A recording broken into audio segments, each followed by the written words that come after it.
last year. Did you see that? What was AI generated, where they brought his voice back and he was able to make his endorsement for Jesse Jackson Jr. There were a lot of people who thought there wasn't a ton of polling in this race, but thought that Jackson Jr. had the front line here. Well, I mean, that's understandable because he used to represent the district. He's got probably universal name recognition. I think a lot of folks lost track of him after he had his legal troubles and went off to federal prison. But you know, this district is one that I think is craving and certainly has supported a very stable, ethical, no controversy member of Congress and Robin Kelly now for 13 years. And the question is whether or not they believed in the redemption and second chances, and whether or not they were going to support Jesse Jackson Jr. And did he do enough in the vote-rich areas of the South suburbs to tell his story and bring out the voters? And we're looking at the numbers tonight, and it seems like he's going to come up short. We want to also bring you a live view from Riley headquarters, Brendan Riley. He is speaking now. He, of course, running against Tony Preckwinkle for Cook County Board President. Let's listen in. And he is conceding, we understand, as well. Vacant, blighted lots, back into economic engines for our neighborhoods.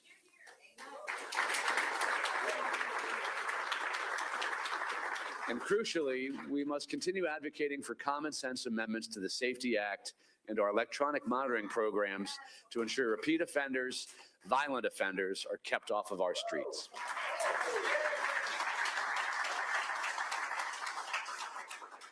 These are the issues that dictate whether we are better off next week than we were last.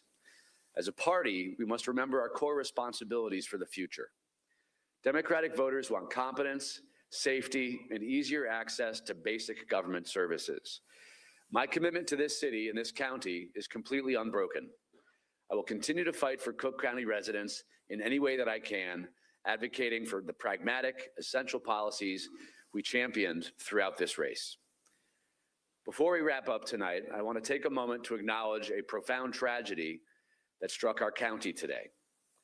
This morning, we lost a Chicago firefighter and EMT, Michael Altman, who died from the severe burns and injuries he suffered yesterday while bravely fighting a fire in Rogers Park.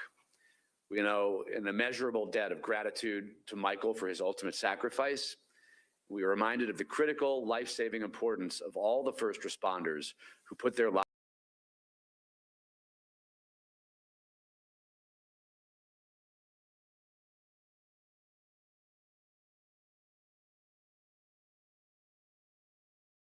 trying to run for office. I mean, like, if you know, World War III doesn't happen. But, like, and I'm going to be honest, like, so, like, in terms of, like, oh, I went to, like, okay, fine, how about this? You smash monopolies, actually, like, smash them, not just, like, tax billionaires. Get rid of billionaires altogether. Have a wealth cap of $5 million. Or, like, having a digital bill of rights to actually online privacy. Yeah. Do you you're bringing up there that like billionaires shouldn't exist? Oh. We heard Kat, you know, she talked about that openly on the campaign trail. Do you feel? I mean, and there was a lot of outside spending here against Kat in this race. Do you feel like her position on that particular issue is what got a lot of that outside spending in here, or really where do you see that motivation for that outside spending coming from? I mean, we've seen a lot of it come from AIPAC, obviously, but other groups as well. Yeah, I think a lot of it is because of that I do think it's like saying billionaires shouldn't do it, which it shouldn't, because I'm going to be honest, not only is it immoral, it's a national security threat. Look what's going on right now. Elon Musk, who's about to become a trillionaire, okay? Why are we letting that happen? Also, the Ellisons are having a media empire right now, and no one's talking, like, no one's like, they're like, oh, I don't care. I'm like, no, guys, these people, and even billionaires, like, look, even before the Epstein files came out, dude was hoarding vaccines. Like, he was hoarding vaccines. No one wants to talk about that shit. And he's buying up farmland. Which, by the way, like, look, actually standing up for rural America, it's pretty good. Like, standing up for rural America, actually saying, hey, we are going to help with farmers, or hey, and here's how. So example, like actually revitalize the Main Street, buying up all like those like dead, empty, like warehouse to be eminently debated, actually turning that into like, and so people don't leave. Also in immigration. Hey, and here's how. So, for example, like actually revitalize the Main Street, buying up all like those like dead, empty, like warehouse to be eminently debated, actually turning that into like, and so people don't leave. Also in immigration too, in terms of immigration. So I'm actually the daughter of Nigerian immigrants. In immigration too, in terms of immigration. So I'm actually the daughter of Nigerian immigrants. And okay, fine. How about this? No, Alex, I don't want immigrants here. Guess what? They came here because we fucked up their homes. Okay, and we're doing it forever. Their homes. Okay, and we're doing it forever. And it pisses me the fuck off. So I was like, oh, I need to be here. I'm like, okay, one, if you are not First Nation or descendant of slaves, shut up. You came here too. Y'all came here too. Don't you dare. I don't want to hear it. Don't. Also, I'm sorry. And also too, it says also white people. Stephen Miller wants to get rid of only I have 100 million, which means 140.9 million white people also gotta go. Where are you gonna go? Like, where are you gonna go? Because I don't think Europe's gonna take it.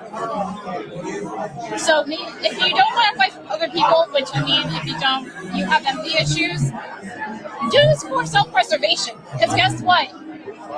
Shit's gonna get worse. Ogechi, when I walked up to you, you were checking the results so far in the race. At this point in the night, Daniel Biss has a slight lead. The last check that I did seemed like Kat had started to narrow it a little bit. How are you feeling about the state that this campaign has made? How do you feel about Kat's chances? I'm not quite sure just yet. I mean, I guess it kind of depends. And saying, hey, we need to have better stances. Or actually, all right, so there's a lot of, I'm not sure. This poor girl sounds almost drunk, but she's passionate. I love it. So I'm going to try to go around and see what other things are going on. I'm not here talking all night. I'm just going to chime in when I can. But I figured that, I've been talking about Kat Abughazaleh for months and months and months. I might as well have this stuff out live to let people know that primary is happening tonight. Illinois primaries, and we'll go to other stations to see how the rest of the state is doing, and not just focus on her. But that's where we are. That's what we're doing. Thank you for hanging out with us. Y'all have fun in the comment section. I probably will chime in every now and then. I got a lot of work going on. I just want to make sure you guys had a chance to see this. Like a lot of these things that people say, oh yeah, I care about it, but I'm going to see what else we have out here. I guess people just don't care. Which, look, again, I am not saying that Kat is perfect. I know, I might. She is not. But it does kind of strike me as annoying. No, I wouldn't say annoying, but it just makes it odd that people are saying, hey, it's just my junk side, but like, you are essentially going with the guy who, yeah, he said I didn't take 8.9, but he still went there. He still met with him. So he did actually want to get that. Ogechi, anything else you would want to add while you have the platform? Yeah. So I would say personally, people, I would say, hey, start like coming together and like trying to make your own, like coming up with policies on your own. Like, keep in mind, these people, they are not smarter. They're not smarty, they're not more politically savvy than you are. And I think that it's something I've been trying to do, coming up with other people right now, and actually like, hey, try to check it out another local. Try to form a local community. Like, try to like look at unions, look at labor organizations, or even like small like local businesses, because yeah, I I know it's tough, and I know it really it does kind of make, like, looking at the world right now, it's like, oh, does he just want to go hide in a panic room and hold this stuff in? But I think that we still have to keep moving. And it is it's struggle. But when you look at like many movements before, if they stopped, we wouldn't have had civil rights acts, or we wouldn't have had luck. And I know it hurts when the person you did not want to wins, or the person you don't want, like something like certain vote happens. But I think that, look, I would say that or at least how I see it, is I'm still alive. So I have to fight. I still have to keep moving. And also, normal's not going to come back, guys. We have to make something happen. Thank you so much. Really appreciate the time. I'll steal the microphone back, and I'll let you get back to the party. Thank you so much. All right, I'm going to dive back in for more interviews here. Before I do, we got to get the vote count update. Let's see here. Let's see. Illinois 9th. Not much of a change. I'm seeing a few more votes counted, but the margin remains largely the same, where we have Daniel Biss still at 30% of the vote, Pat Abughazaleh at 25%, and then Laura Fine at 20%. The remainder, of course, being the remainder of the field, as I said, 16 candidates in this race. Going to see if I can try and get some more.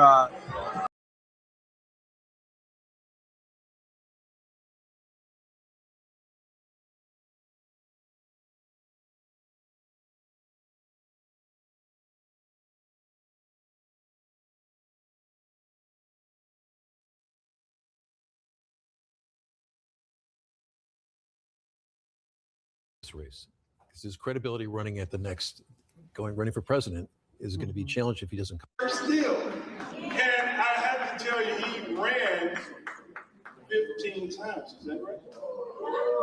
And when I tell you, Congressman Davis had it in him to run for the 16th time, he could have.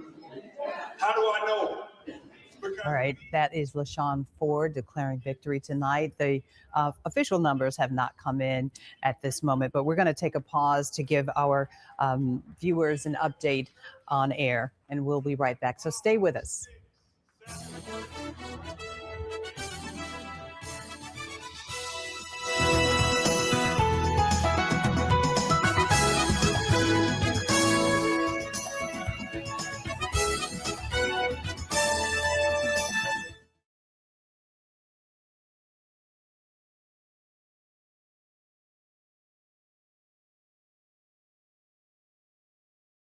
Street Studios, more Illinois primary results are rolling in. The Associated Press is projecting Darren Bailey has won the Republican race for Illinois governor. In the Republican race for U.S. Senate, the AP projecting former state party chair Don Tracy will win. Keep it here for live election updates on air wherever you stream. Join us on our stream. We've got continuing coverage there until the news tonight at 10. We'll see you then.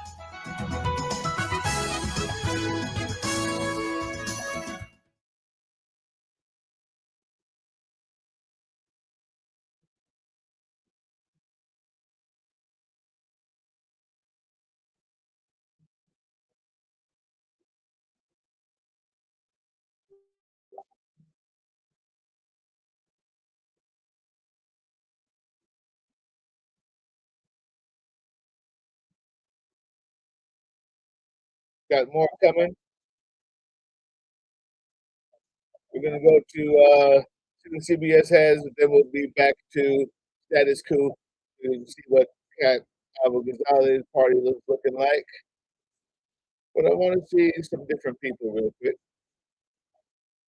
Get a wider view.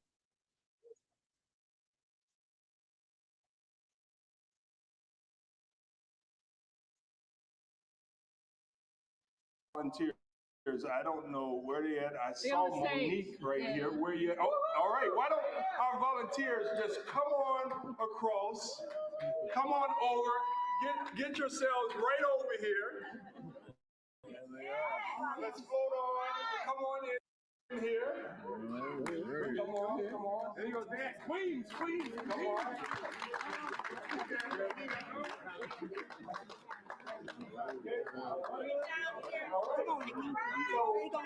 We've been listening into LaShawn Ford give a victory speech when a very crowded field, 13 Democrats, 2 Republicans have been vying for this seat on both sides, obviously. He did say that Melissa Conyers-Irving did reach out to him to concede. However, at this point, CBS is not officially projected this 7th Congressional District open race. tabs or something. We want to bring to you, LaShawn, I'll see what I can do. See if we can find a better crowded room, and this is the seat that was held by the retiring Representative Danny Davis. The one projected winner we do have is Donna Miller in Congressional District number 2. All right, let's bring our panelists back in. And Mayor, I want to revisit a topic that we left on, and that is the situation of this endorsement that involved Juliana Stratton reportedly coming from Jesse Jackson before his passing. There we go. Yeah, I mean, I think it was a mistake on her part to embrace that, talk about it publicly without really vetting it.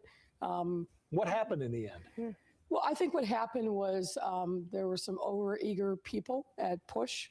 Reverend had historically done endorsements, but the family said there's no way he would have stepped in and done an endorsement in a race where 2 Black women were running against each other. And candidly, he wasn't in a physical condition, certainly not in the weeks before his passing, to have done any of this. So I think somebody got a little overeager, printed up a palm card, passed it out, but it wasn't sanctioned by the family, and it definitely wasn't sanctioned by Push, which, by the way, is a 501c3 charitable organization, which can't endorse anybody.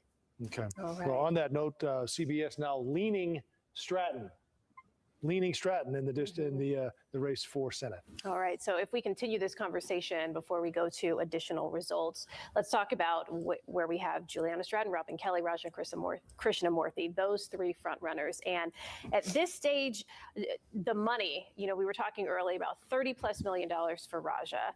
There were sizable amounts for the other candidates as well.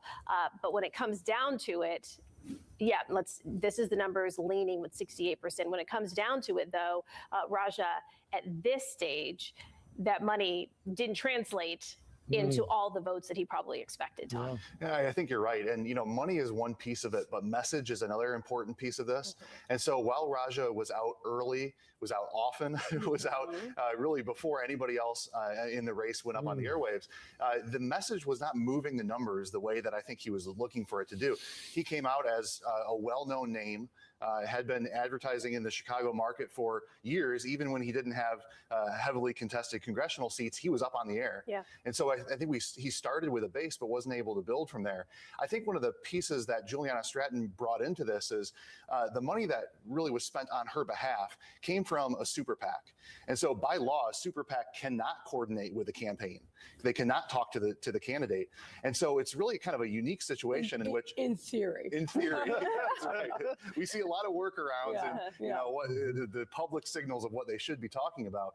But I think it really reflects that the folks who are running Juliana Stratton's super PAC understand Illinois Democratic primary voters. This is the Pritzker team who came in. They've run several successful races here. They have a good understanding of who they were targeting and what message was successful in targeting Democratic primary voters. Okay. Okay. We are at Preckwinkle headquarters right now, waiting for Toni Preckwinkle to take the stage for her acceptance speech. And while we wait for her to do that,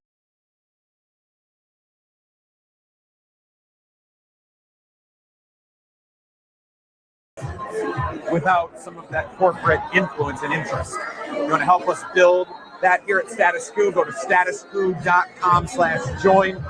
For as low, again, as $5 a month, $5 a month, that's 16 cents a day. You go to help keep us editorially independent and ensure that there is a truly independent media outlet in this country. I'm going to go find some more folks here to interview.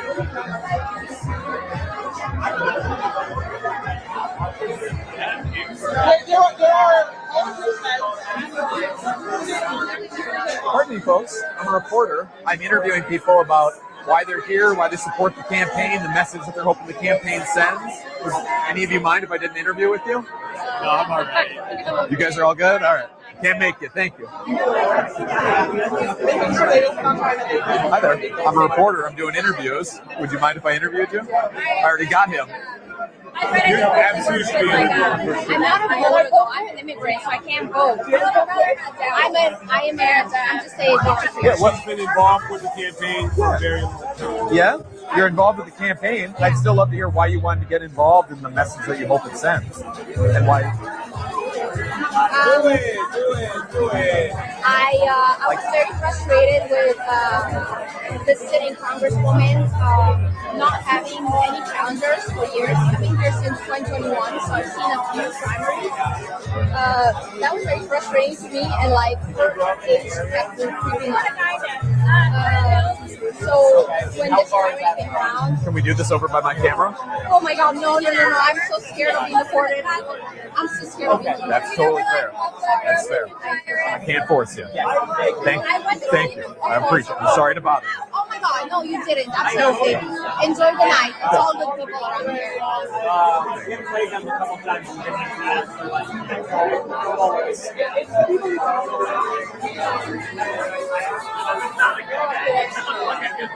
Pardon me, folks.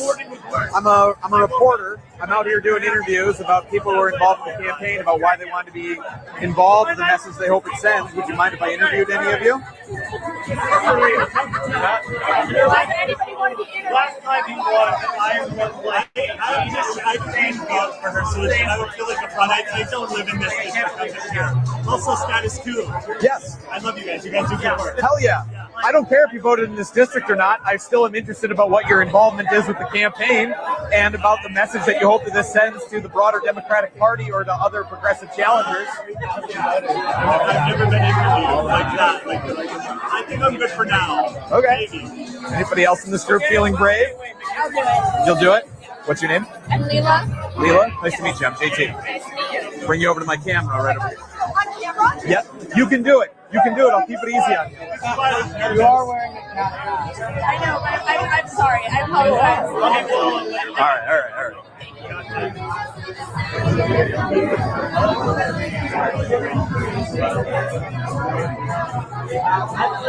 Pardon me, folks.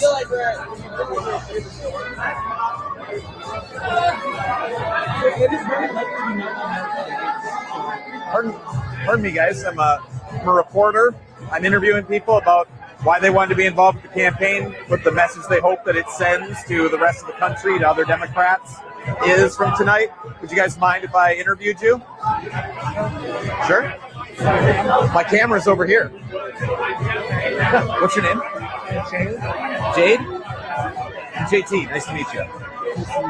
Come on this way. Wait.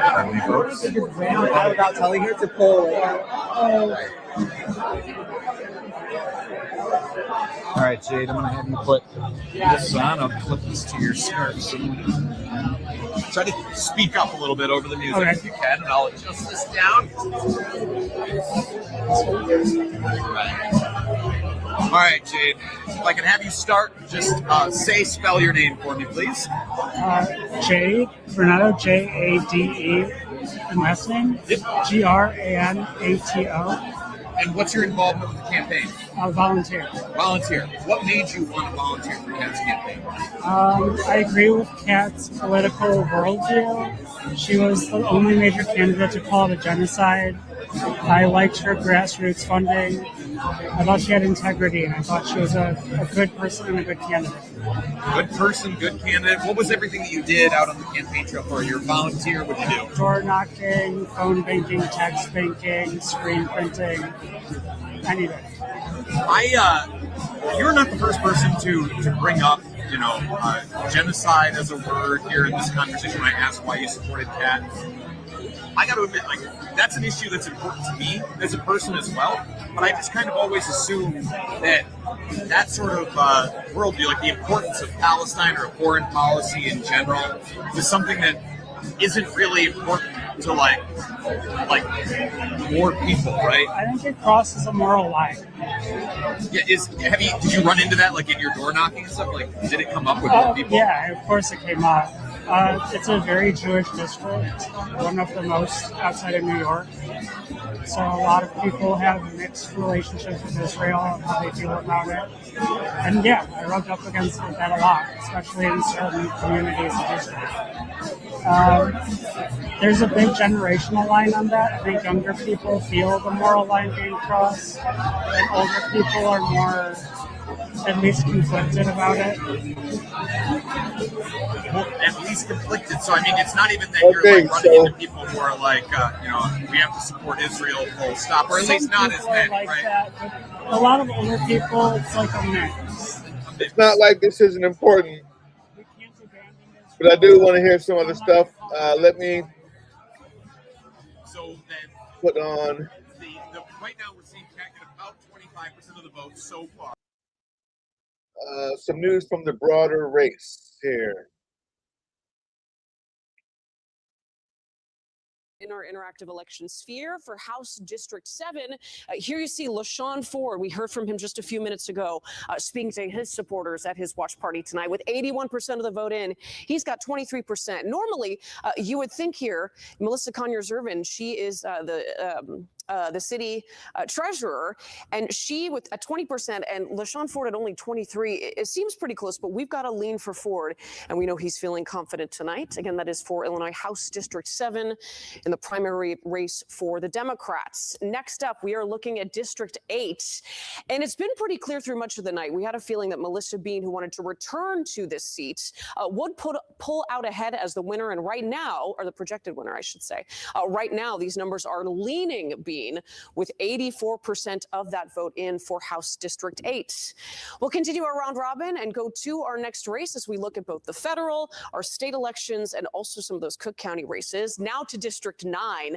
Boy, this has been hard fought. It seems that Daniel Biss, as we're leaning Biss at this point in the evening, he has 30% of this vote. We showed you at the start of the show the very unique shape of Congressional District 9, stretching from the lakefront areas like Evanston all the way out past O'Hare. And Evanston, of course, is where Daniel Biss is there right now. Likely that he's getting a good amount of support from that area. And you see he's up 4,400 votes right now, a little bit before that, beating Kat Abughazaleh, who is coming in at 25% of the vote. Let's get the check here. 82% in right now as we get close to 9 o'clock. The race for Illinois governor, when it comes to the Republicans, Ted Dabrowski pulled out early in the evening, but with more of the vote in, 42% right now. You see Darren Bailey, who's once again trying to make a run for the Republicans for the office of governor. He has 50%. I would love to see Kat Abughazaleh be the representative from my old city, Evanston, Illinois. This is, let's see here, Don Tracy. I want to get a closer look at some of these numbers here. That is Don Tracy at 40% of the vote. You see him leading by 55,000 votes at this point. Pretty sizable lead, and he is our projected winner for the Republicans in their primary for U.S. Senate. That's 41% of the vote, and a little lower number as opposed to some of the other races we've been watching tonight. Now for Illinois Comptroller, here you see Margaret Cook getting a big endorsement and some major commercials. You may have seen it from Governor J.B. Pritzker, touting his support in just the last few days, 66% of the vote in. And right now we see her with 36%. Her challenger, Villa, with 33% of the vote. Again, 66 in so far. One of our lower ones, but at 9 o'clock, not too shabby for an Illinois state office. And here we just heard from Toni Preckwinkle, again, the projected winner to continue her job as Cook County Board President. You see there, she's the incumbent, a pretty huge, I mean, this is a sizable gap between Brendan Riley, who really put a lot of pressure on, especially as we discussed the issue of property taxes. that has been the biggest topic that we had in this race, and that's where a lot of pressure was put on Preckwinkle, but she pulled ahead tonight. We now want to go to our reporter who is at Juliana Stratton's headquarters. That is Dave Savini. He has a look at what is happening inside. Dave, give us the latest. Marie, it has become electric here over the last 20 minutes as the results continue to roll in favor of Juliana Stratton. About 69% in, 50,000 vote lead. They're dancing, they're jumping up and down. Every time they see those numbers, it is just hard to explain. And you're going to see more of it because this crowd just keeps building. Sending it back to you, Marie. There, thank you so much. Now let's check in with Tara Molina. She is also covering the race for the Illinois Senate. Tara. Yeah, very different vibe here in Raja Krishnamurthy's camp. We actually saw them turn off one of the TVs that had been broadcasting the latest numbers, the latest polling in the past 30 minutes.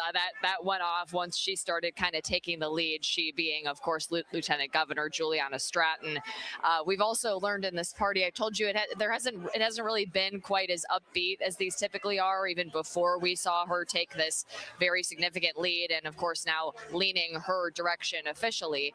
We learned that the prices here are kind of exorbitant. Folks here are paying about $30, or not $30, $13 for a bottle of water or a soda. Now, keep in mind, a huge theme of this entire race here has been the amount of money that Raja Krishnamurthy fundraised to try to get this Senate seat. $30 million, more than that, actually, the second most in this election season across the country, and by far the most here in Illinois. So kind of a somber mood here tonight. That's quite a bit of money spent on a campaign where things may not end up going their way, but we'll have to see. Back to you guys. Okay, Tara, thank you. All right, Mayor. I mean, this has got to be the shocker of the night so far for a couple of reasons. Not necessarily that Raja lost, but that he's lost to Juliana Stratton. What does this say about the influence of J.B. Pritzker and the ability to overcome $30 million? Yeah. Well, you can't underestimate the fact that she was synonymous intentionally with a popular governor of Illinois. You can't ignore the fact that he put $5 million on the table for her in a super PAC, and they continued to raise more and more money. If you looked at the ads that were run in favor of Juliana Stratton, but also the ones that were opposing Raja, those all came and were funded by the super PAC. So that super PAC funding made all the difference in the world for Juliana Stratton. And look, Raja was up on the air since last summer. He was riding a tide until he wasn't. And the money that he took and where he got it from seemed to make a big difference. Now, speaking of Raja here, his seat that he gave up to run for Senate, 8th Congressional District, we actually are hearing that Melissa Bean will soon be speaking. Let's go to her. She is actually at the podium. Thank you. The money he took and where he got it from made a difference. Our founding fathers understood that democracy is fragile. Benjamin Franklin recognized that a new government was a republic if you can keep it. And tonight, the people sent a message that we intend to keep it. I want to thank everyone. Thank you. No applause. Poor thing. I want to thank everyone who voted tonight, who participated in this important election, and to holding to account all of our elected officials and restoring our Constitution. Thank you for making your voices heard, particularly in this freezing cold Chicago weather. And that includes to those who didn't vote for me as well. Tonight, the voters have spoken. And while I've been honored to serve as your voice in Congress before, I'm humbled that you've placed your confidence in me again as your nominee for Illinois' 8th District of Congress. Thank you. I want to thank my friends, family, and fellow Americans who've powered this renewed movement with their unshakable belief that our government belongs to the people. And tonight, we begin the work necessary to take our democracy back into our own hands. Let's take a moment to thank my opponents in this race. I know firsthand how grueling and demanding campaigns are and the immense sacrifice they and their families have made. Anyone with the courage to step up to support our community deserves applause.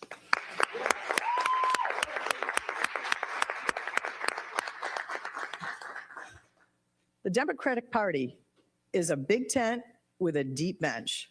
So I was not alone on this campaign trail calling out the chaos, the corruption, and the cruelty of this administration. Every candidate and each of you here worked tirelessly to rally our neighbors and remind them that Democrats share a simple goal. The government all we know can from her and should. is that all we know from her is that she was endorsed by Pritzker and Spritzker. I don't remember the damn name anymore. I'm too tired. Spritzker, and he's the governor now, the same one who's fighting against ICE. And it turns out that those type of principles, that type of fight. Now he is a rich fuck, I promise you. But he didn't spend that amount of money as his pockets would allow. What he did was endorsed somebody who he believes would follow the same principles of getting rid of ICE, of keeping democracy, of fighting against these a-holes.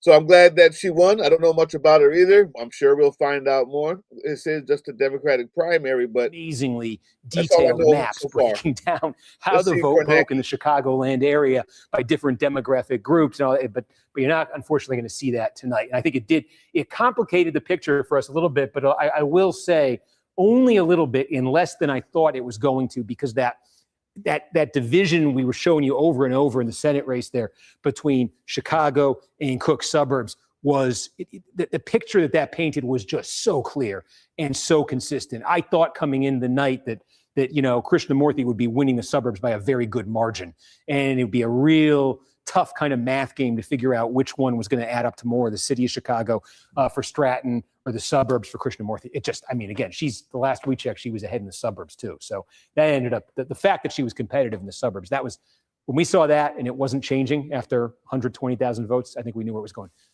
What else we got? Anything? People want to know when the next race is. When is the next race, Adam? I think April 7th. I think we'll do the conclusion of Georgia 14. And we'll see what else is going on. The Georgia runoff. That's right. In the Trump plus 37 Northwest corner. No, I got to sell it. Anything could happen. Anything could happen. But we're going to do these. Trump plus 37. Maybe we should just put a schedule up for the rest of the year. We're going to be doing these, It's well Marjorie through the Taylor summer. Greene. Do you know when the last one is? The very last primary? We go well into August. Yeah, we're doing this into August. I'm not taking a summer vacation this year, folks. I don't really ever take one. No, it's not true. Sometimes I do. But we're doing these. Yeah, so they're talking about Marjorie Taylor every Greene. reason we can. And the guy who has a chance to win the person running in her place. The guy is actually, I think he might be a veteran, but he's black, August 18th, Democratic, Florida. Okay. in a place where the most racist knuckle draggers of all time come down from the mountains April, to vote for idiots like Green. 21st, right? He has an uphill battle for the first 21st, time in a long 16th, time. New Jersey 11. No such thing as an Right. So uphill it's not just battle primaries. when The special election to fill Mikey Sherrill's seat in New Jersey. so hated. We'll do that April 16th. The And redistricting Marjorie Taylor referendum Green in ran Virginia. out We'll do that that April race 21st. So we got because a of lot how more of these. much These have been she great doesn't fun. have to not campaign. I'm sorry. It was Like very I easy for her owe to you win. guys an apology because I kept saying all As a day QAnon online if you're member. watching, Now, send comments and questions. a We're little gonna harder. we're gonna figure out a way to integrate this more into the, because I know you guys are like, if you're watching this, you're really into this and you're like, you got interesting thoughts on it. And has a YouTube. I want to kind Kat of Abughazaleh, yeah, I know she has a YouTube channel. But I think we'll wrap it up there because I think it might be a while on what. We'll come back to Kornacki in a little bit. Status quo is getting a little And bit more. that distance continues to close ever so slightly. And I want to point out a little bit of what of a feat this is. Kat Abughazaleh, well, there's a lot that's been made about her being like an influencer, really a journalist. Before this and having some kind of profile, she worked for national publications. Yeah, and it just keeps doing this. I'll point out she's 26 years old. He was a relative unknown at the time.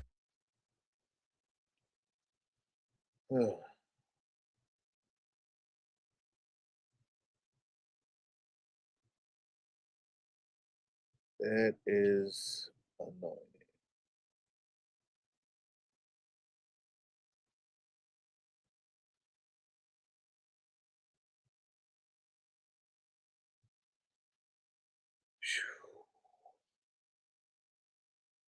Okay.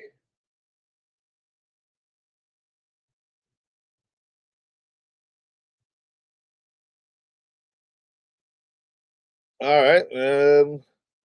As I lose all the people watching, I'm going to try status quo again to see what the problem is.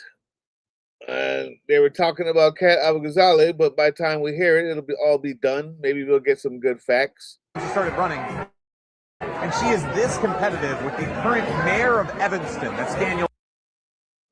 Okay, so I'll move it back a little bit. Let's see how that works.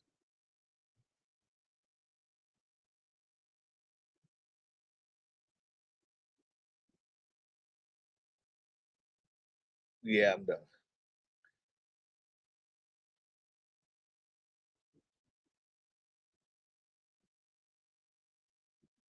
We'll watch this one, see what they got going on until I can figure out what's going on with status quo.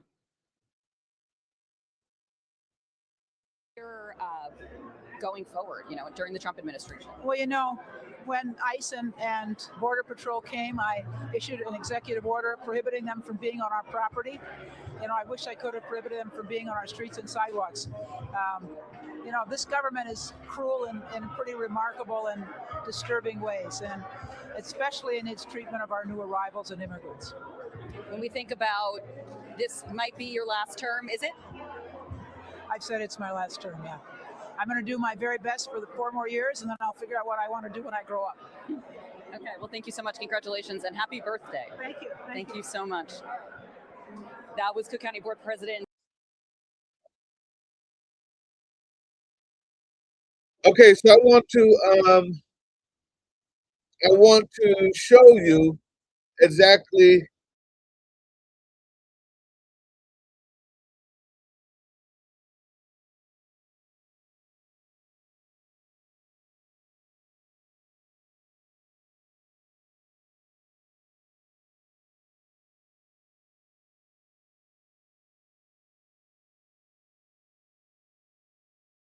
I think she ran a really good campaign, and I think, unfortunately, as you know, and as everyone else knows, and as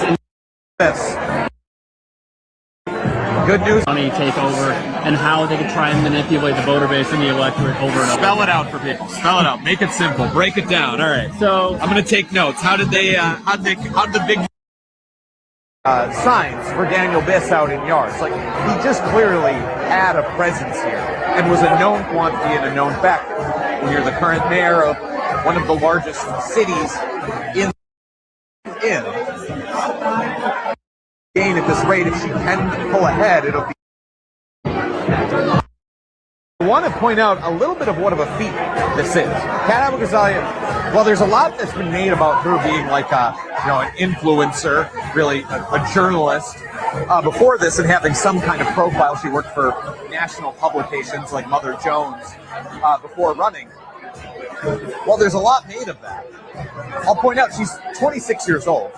She was a relative unknown at the time she started running, and she is this competitive with the current mayor of Evanston. That's Daniel Biss. Is the current mayor of Evanston. And Evanston, Illinois is a huge part of this district. I don't want to act like it is the entirety of the district, but it is a large chunk of it. And Daniel Biss is a known name here in the 9th district. I'll just say from when we were on the ground, this is just anecdotal, but when we were here on the ground in Chicago during Operation Midway Blitz for 2 months, the few times that we would come through the northern part of the city here as we're tracking ICE's movements, and we would drive through the 9th district, the district that we are in right now for this campaign, we noticed that there was a huge chunk, or many signs for Daniel Biss out in yards. Like, he just clearly had a presence here and was a known quantity and a known factor. When you're the current mayor of one of the largest cities in the district, that's going to happen. But as we just heard from some of the volunteers out here, Kat's base is actually in the city of Chicago, the northern edge of which, some of the northern neighborhoods of which is really her base of support. Younger voters, more progressive voters. Daniel Biss's base is in Evanston, where he is the mayor, and then Laura Fine in some of the more outlying suburbs, the wealthier parts, was really where her base was. I am just looking up currently just some more commentary here on the race from some of the election Twitter and Blue Sky folks, just to see if there's any new analysis on this particular race. Not very valuable. I'm sorry, status quo. I'm not sure what's going on. This is just not valuable. I mean, I just don't know what we're doing on that program right now. I guess because when you're losing, you're invested in that win. But yikes, man.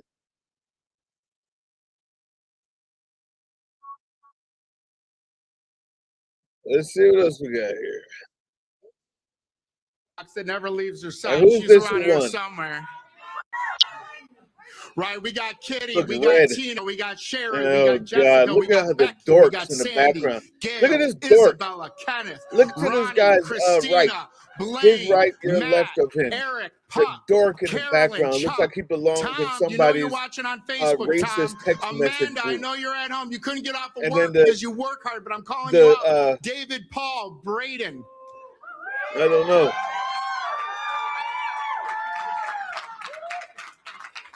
But that one, that Lisa, thank you. I don't know. Listen, every time on the road, I've told you this personally, but I want everyone here to I don't hear know it. if he's a Republican I've given or not. hundreds of speeches, But and they're dang, pretty if much he's all the if same he's as we've the been on the road. But Democrat. every time I look to her, she Darren nods, Bailey she's smiling, she's campaign. listening, she's Nah, not on her obviously phone. he's got to be She's a smiling. Republican. She gave me the As a confidence governor. every All right. time. Thank you. Yeah, I don't care. You thought for a second I forgot about you, didn't you? You don't care. I don't care. I didn't forget Nobody about you. cares about that. And so many others across the state. Let's You see. showed up early. Let's You see. stayed late. Let's see what You happens prayed when for us. status quo You believe interviews TYT sports guy, the only guy left on TYT that we can all enjoy and trust and watch without feel like having to take a shower afterwards. Let's see what he has to say. Yeah, let me throw this on here. All right. What's up, everybody? How we doing? I'm here with Rick. Rick, can I have you start? Just spell your name for me. It's Rick, R-I-C-K, Strom, S-T-R-O-M. What's your connection to the campaign? So I work in media as well. I work for the Young Turks Network. So I've known Kat for a little bit through media when she was with Media Matters. I think she ran a really good campaign. Are you here tonight as a journalist or for Kat? I'm more so here in support. More so here in support. Yeah, I think she ran a really good campaign, and I think, unfortunately, as you know and as everyone else knows, and as independent media people who take it in knows, this is exactly the problem with politics, is that we are seeing the infusion of money take over and how they can try and manipulate the voter base and the electorate over and over. Spell it out for people. Spell it out. Make it simple. Break it down. All right. So I'm going to take notes. How did the big money influencers come in on this one? Oh, the big money influencers. So basically what happened in my view is we saw Kat polling really low. She started gaining some ground. And then we saw a mixture of what I would say is not a third party candidate, but like a third candidate who might siphon votes away. There are some rumors that one of the candidates that got 4,000 to 5,000 votes got some infusion of money to stay in the race when they vowed to get out of the race. Didn't necessarily happen. She stayed in, potentially siphoned off votes off of Kat. And then a lot of money coming in against Kat on the TAC ads, which can only help some of the people that wouldn't benefit if she were not to win.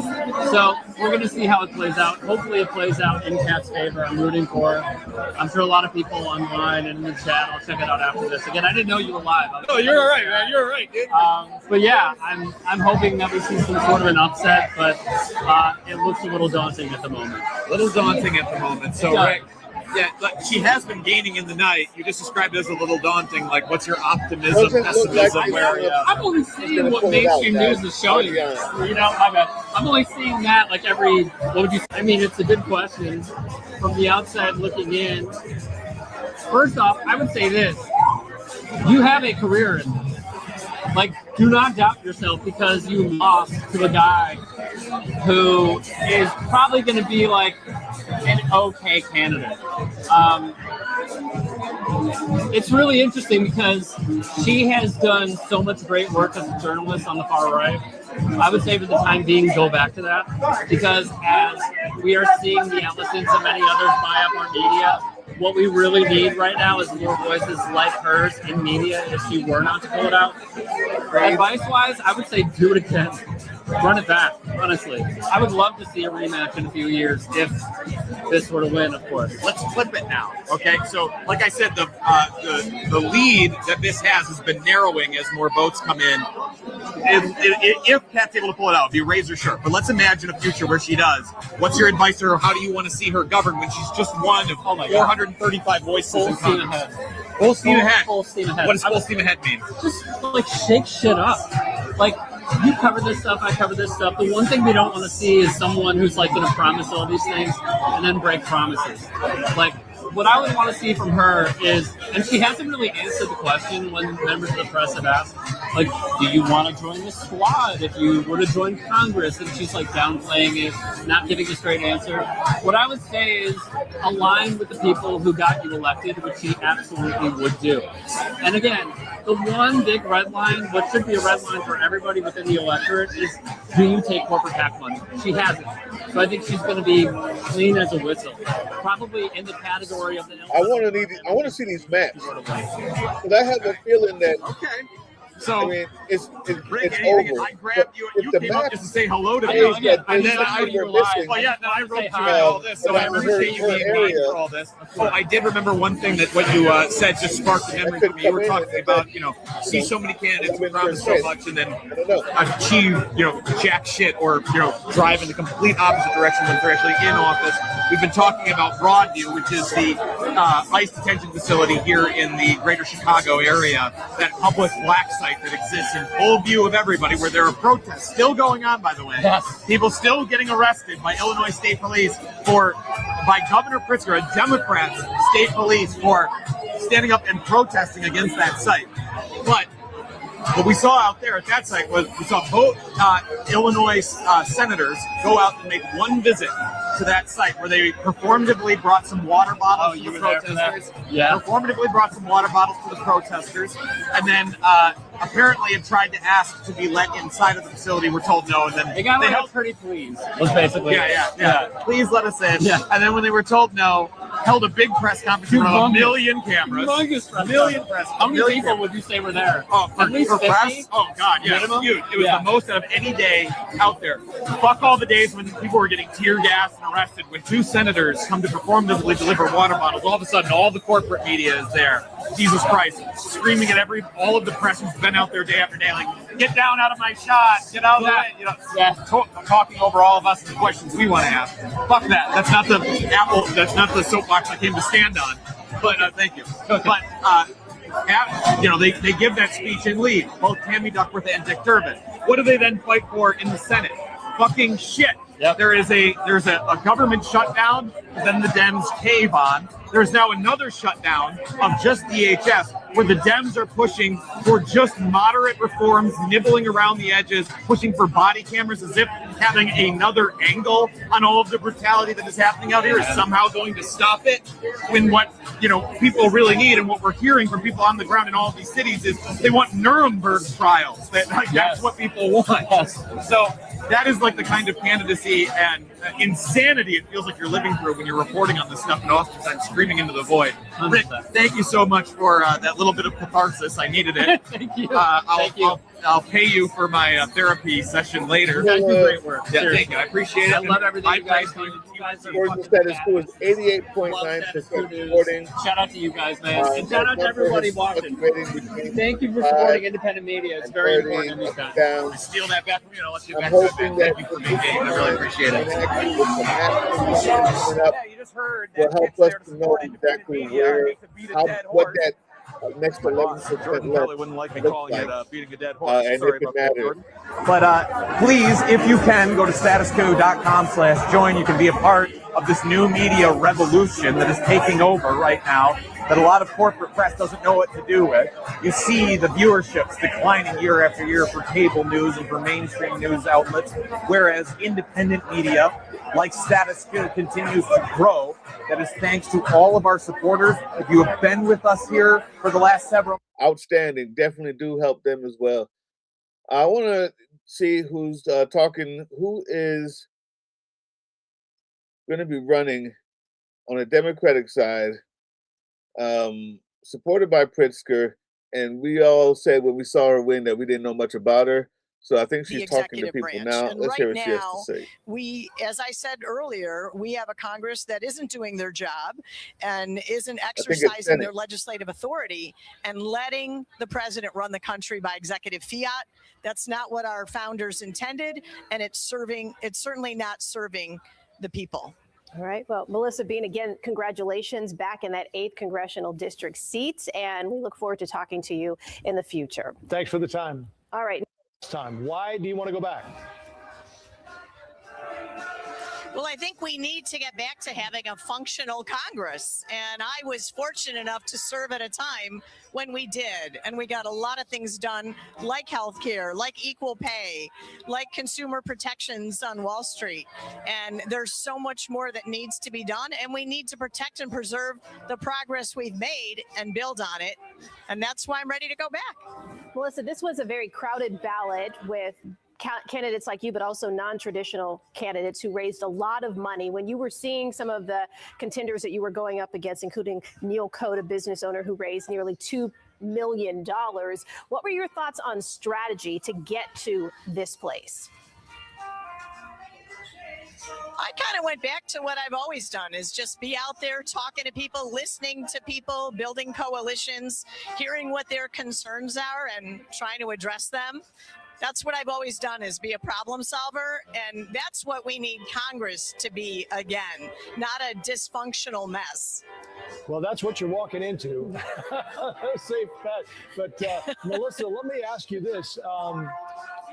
There's talk that Democrats can flip the House, potentially could flip the Senate.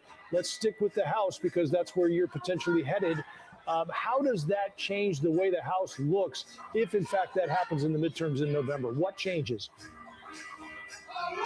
All right, so House the most important Representatives. things is that we kind of get back to restoring our Constitution and having Congress act as an equal branch of government and as a check on the executive branch. And right now, we, as I said earlier, we have a Congress that isn't doing their job and isn't exercising their legislative authority and letting the president run the country by executive fiat.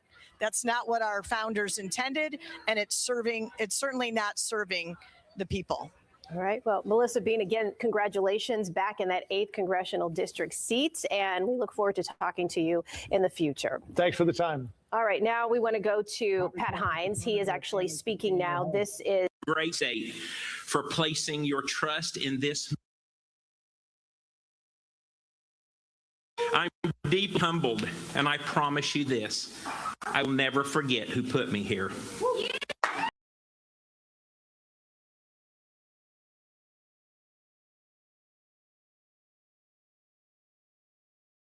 In case you guys don't know, I don't know anything about the Republicans running for anything.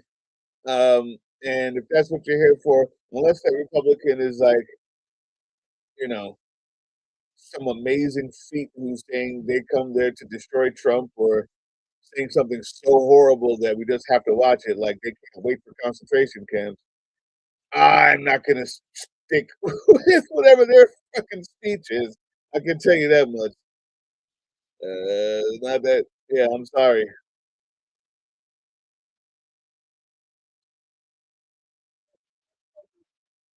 There we go.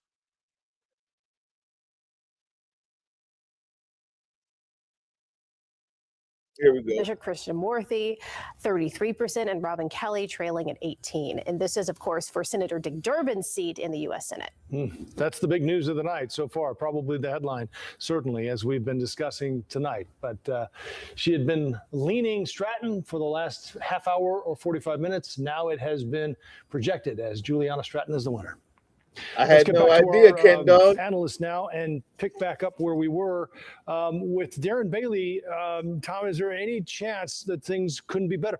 It's interesting to look back. You and I talked earlier tonight about how this worked the last time, where the Republican Party, Ken Griffin, got behind the Aurora mayor in Irving, and that the Republican voters said, no. We're going with Bailey. What has to change this time besides more money? Well, Darren Bailey's talked quite a bit during this cycle about things that he learned from the last round. And so, to the mayor's point earlier, he learned he needs to talk to a different kind of voter. It's not enough just to talk to the base. It's not enough to talk to Southern Illinois, where, Darren Bailey represents, he's winning, 3-1 margins in Southern Illinois right now. That changes a lot when you get into a general election field. And so I think the Bailey campaign and Darren himself have this opportunity to try to talk about issues in Illinois. When we talk about some of the kitchen table issues, the quality of life issues, the affordability issues. Right now, there's a bit of a back and forth between the governor, who is not disputing some of the underlying facts, like we have some of the highest property taxes in the country, or the cost of living has grown to be a burden on a lot of families. He's just pointing the finger of blame to Washington instead of talking about, several of the things that he's done here in Illinois over his 8 years as governor to directly contribute to those rising costs of living in the state of Illinois. That's what the issue has to get to. Now, Mayor, you were saying it was interesting, some of the signs that were at their victory party at their headquarters, one of them being working families first. What do you think about that messaging? Well, I thought that was very interesting. When you think about Darren Bailey from 4 years ago, he ran on a, full-on embrace of the MAGA agenda. I was just thinking as Tom was talking about him coming to Chicago, going down, I think right off the Mad Mile, and talking about the hellscape that was Chicago, which particularly when you're standing down there, I want to see you're what that missing last the boat 10% is entirely. looking like. He has definitely moderated his tone this time around. He is clearly trying to appeal to a broader base, which frankly, you wonder, where was he 4 years ago? He can't win without bringing in disaffected Democrats and independents. The numbers just aren't there for him without that. But so appealing to working families, which really is a theme of Democrats, to me is very interesting. Let's see how he leans into that theme as the general election campaign starts now. Right. All right, let's go to Raja Krishnamurthy. He has now taken the podium since Juliana Stratton has been the projected winner. I have many, many people to thank for the effort they put into this campaign. I thank the many local Democratic leaders and county chairs across the state who had the courage to defy the party establishment and endorse the candidate with 29 letters in his name. In the classic Chicago story, I'm the guy nobody sent to be their senator. I thank the 14 unions, the leaders and members who believed I was the best candidate to fight for the future of working people and families. I thank the nearly 90,000 individuals who contributed their hard-earned dollars to my campaign, which enabled me to compete against very wealthy interests. I thank my hardworking staff who put in endless hours in a cause they believed in. This campaign may be over, but my gratitude and friendship will be forever. Most of all, I thank my family, my wife Priya, and my 3 wonderful kids, and my parents. I could not possibly have done this without their love and support. Finally, I want to thank this country, the greatest country on earth, for giving an immigrant kid and his family the chance to live the American dream. Only in this country could my I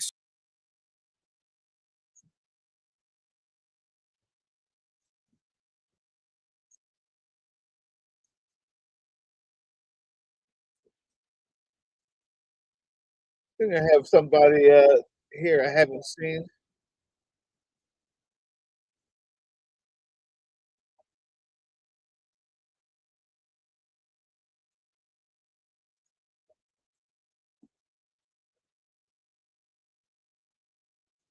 there is tonight? Who? Big corporate money. Oh, thank God. Tell us why. Well, you guys have seen AI, crypto, gambling interests, spending a lot of money, not just at the federal level, at the state level too. And of course, AIPAC's less a corporate interest, but it does back kind of right-wing foreign policy. And so if you look at the primary results, in the open federal seats, you had the Senate seat and then you had 4 congressional seats. The big money back candidates only won 2 of those at the federal level. And one of them, Donna Miller versus Jesse Jackson Jr., they both, had backers on either side.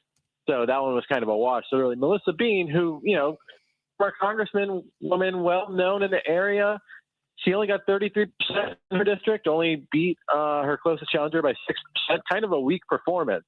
And then you look at the state level. It's a new channel, y'all. You had, I think, so there's 1, 2, 3, 4, 5, 6, 7 candidates at the state level who got a lot of corporate backing. It was Emil Jones, Chantel Franklin, Paul Kendrick, Adam Braun, Asia Kearney, Jamie Andrade, and Saba Hyder.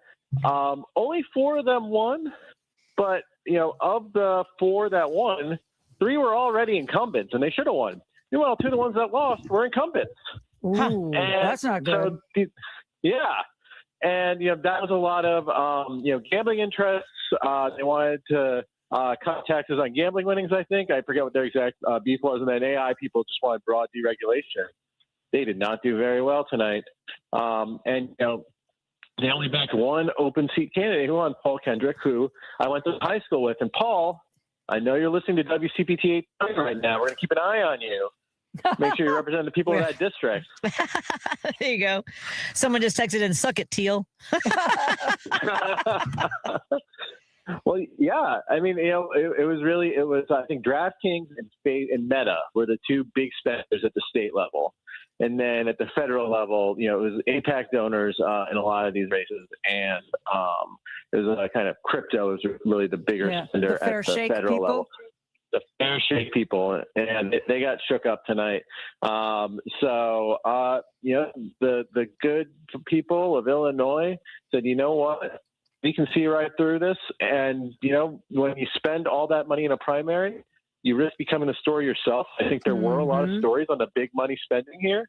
And, for people who are having a tough time telling the difference between candidates' positions on things, being backed by the same interests that support Trump's agenda is a huge red flag.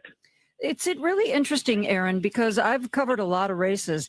And of all the election nights I've ever covered, this is the one where, it seemed like we saw the most PAC money coming into a primary of all things, and people really being uncomfortable with that, people not liking that, people not feeling good about a candidate because of that. I think that's wonderful, but I'm not sure. Do you have any data to tell us why that's happening? I think it's just because it's such a higher level of spending than we've ever seen before. And I think just people hit their limit of this is unseemly. I want to show you what's happening with Cat's race real quick. I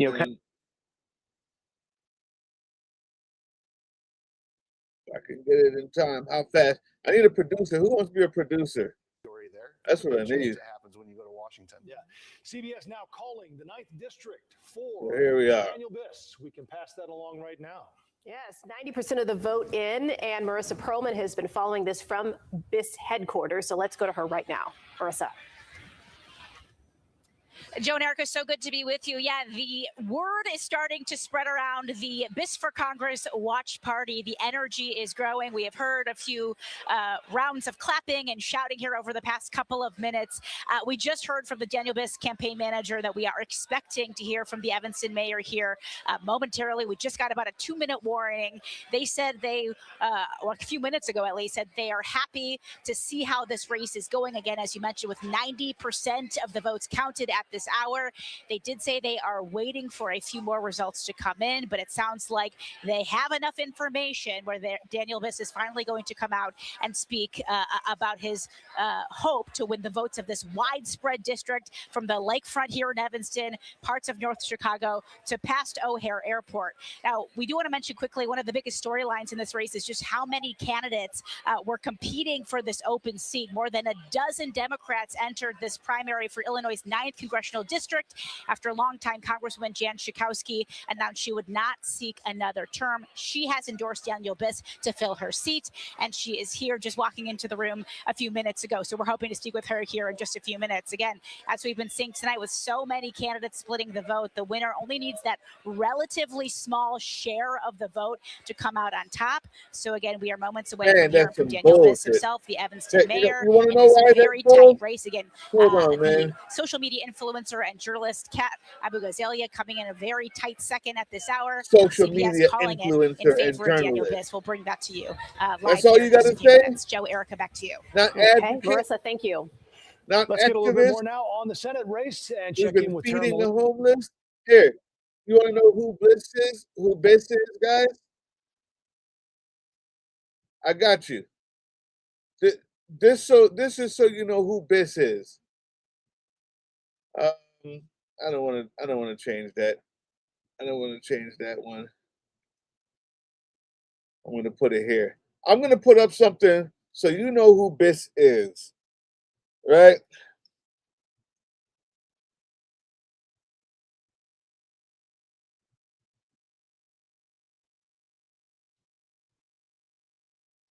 I'm going to find it in my own videos. This is who won.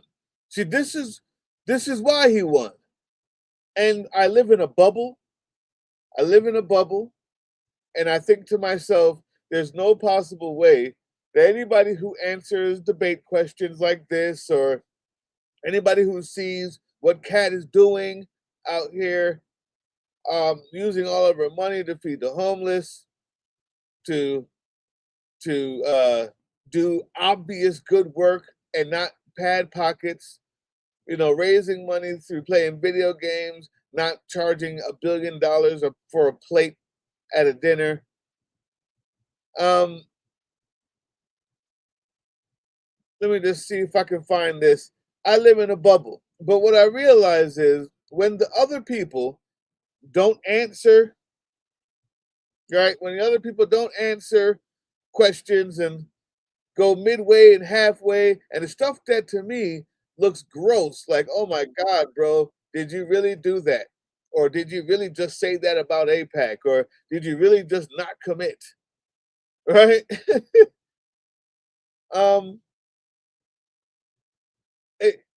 When I see those things, I often forget, yeah, that person is doing that because that's how they won the last time. You just don't commit. You just go middle of the road. And there's enough people out there that you can convince with enough money that don't give a shit, really, or that are just dumb enough to not really care. I can't seem to find my this awesome pick. So I'll just go back to what's happening at Cat's Joint Live, and I'll try to find out who Biss is for you. I'll find it out for you, and I'll bring it back in.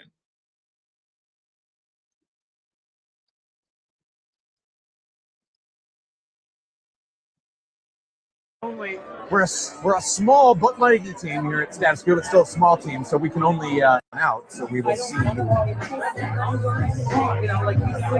see if she's about to leave. And I'm hearing someone asked some of the other press out here if they've heard anything. Have we heard if they've given us the warning if she's coming out? No? Okay. Yeah, everybody's calling it at this point. Yeah. Okay.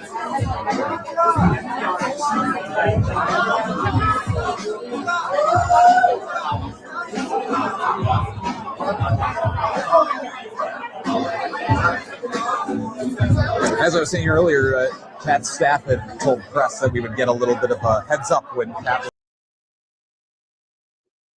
Okay, so I'll be watching what Kat's doing. She's going to come out and give her concession speech. I'll be watching, but I want to show you who did win. This is Biss. Daniel Biss has beaten Kat Abughazaleh in the 7th district, I believe, race. This is who Biss is. Do you support Hakeem Jeffries' continued leadership of the House Democrats? That's who Biss is.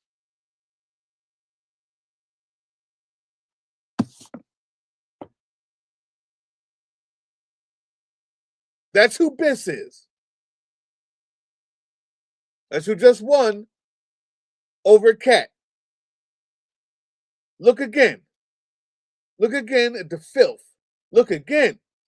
Do you support Hakeem Jeffries' continued leadership of the House Democrats? Look at that. That's who this is.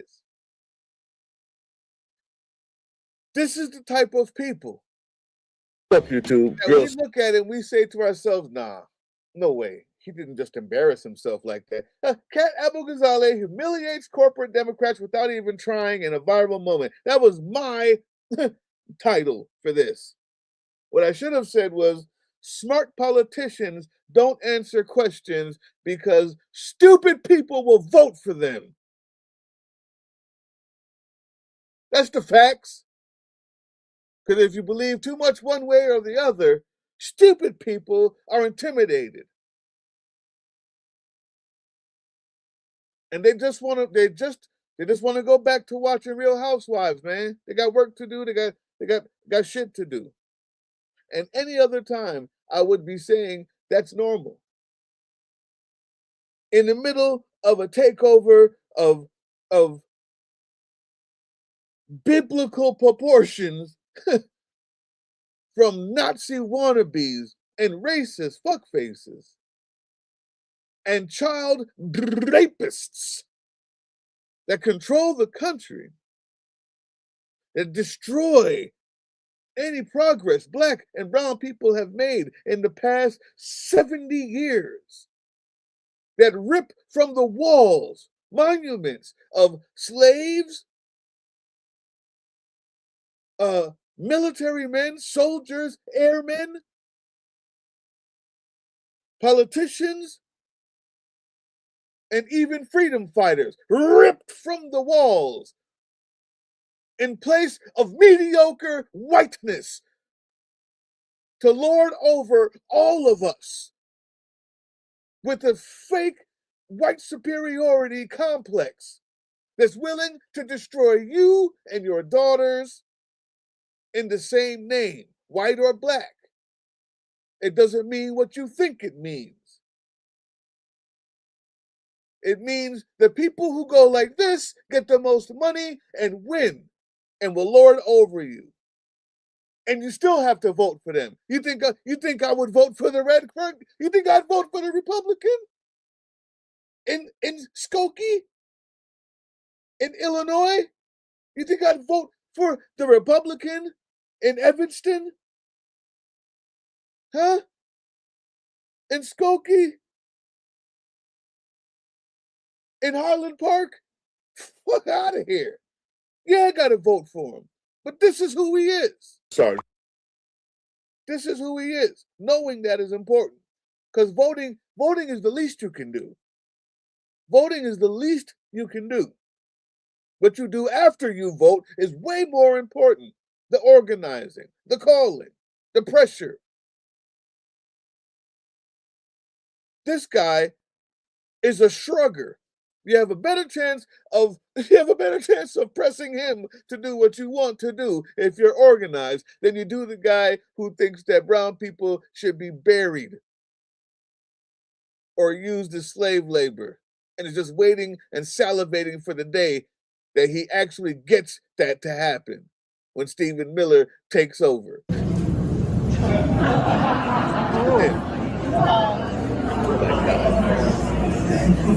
Hold up your answers, please. That's him. You couldn't have a better metaphor for middle of the road. You couldn't have a better metaphor for middle of the road. That's him. That's him. That's him. Why did you do that, man? That was ugly. Oh, that's embarrassing. Look at what this guy did. What a weakling. He just won. Him. He just won. So when you say what a weakling, remember, he just won.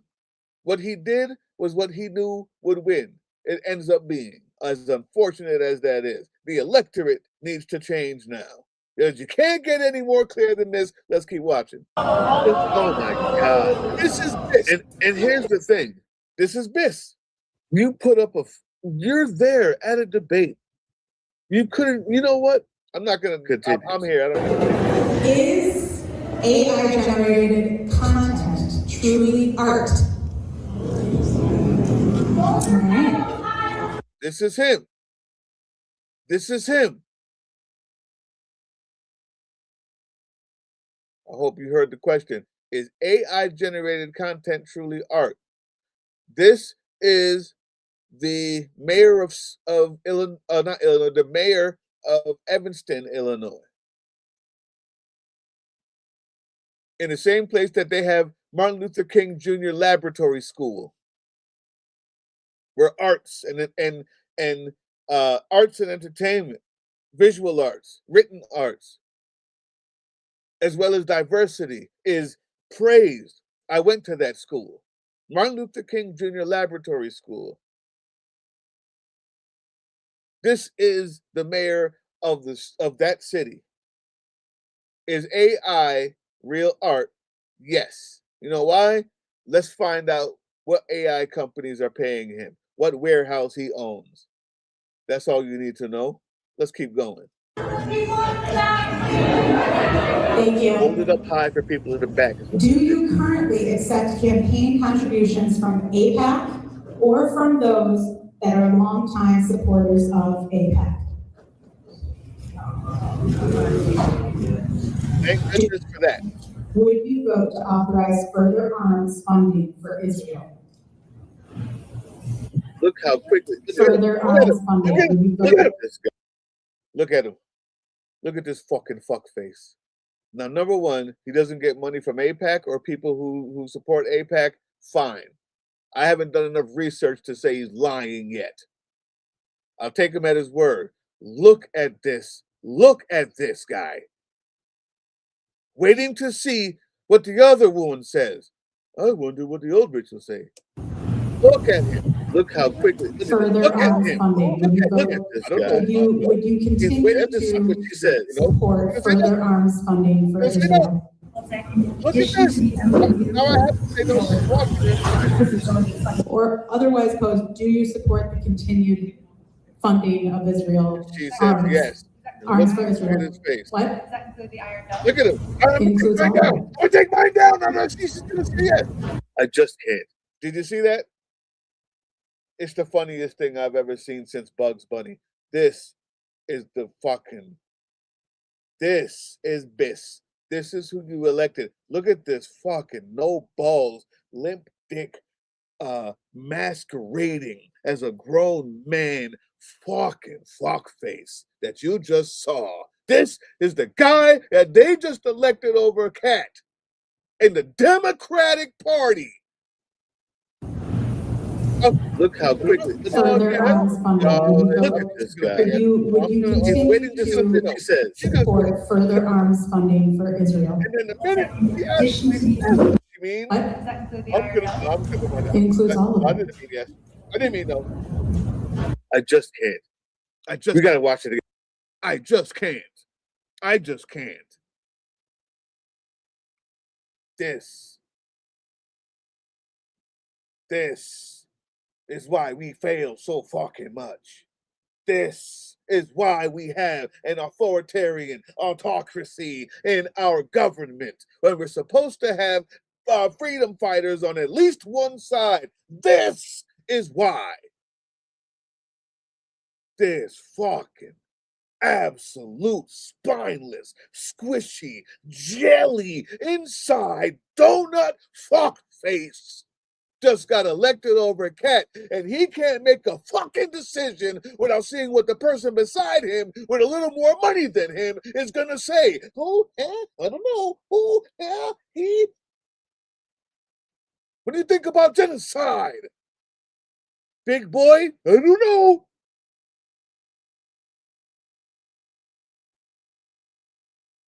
What do you think about anything? Whatever she says.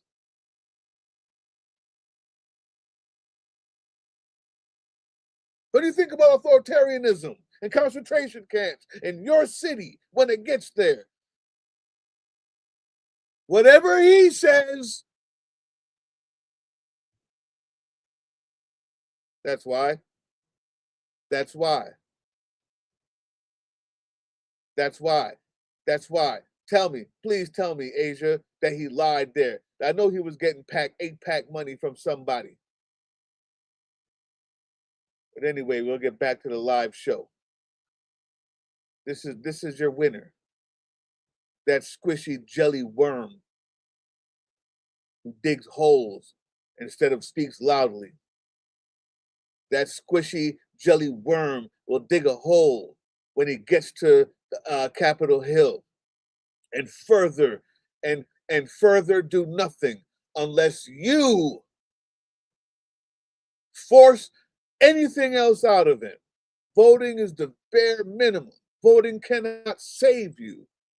You've got to vote. It's the very first step. Don't fucking tell me about not voting because they're both the same. You're as stupid as the rest of them, if that's what you say. Because voting is the dumbest, silliest, easiest thing to do. You've got to do that at least. Because if you can't do that, then you're fucking lying to about everything else you believe in. If you can't do the bare fucking minimum, you're lying. You're lying. You're standing on a soapbox and lying. That's the bare minimum. That doesn't help you. It doesn't do anything. All voting does is gives you someone to fight when you get there. That's all. I don't care if you're Cory Booker. I don't care if you're Bernie Sanders. Your job, your duty as a citizen is to first vote for the person who you think you can push the correct way and keep an eye on as a watchdog, and then you watchdog them for 4 years. That's how this works. They don't save you by going there. You wish it was Kat because you know she can be pushed and moved in the correct way.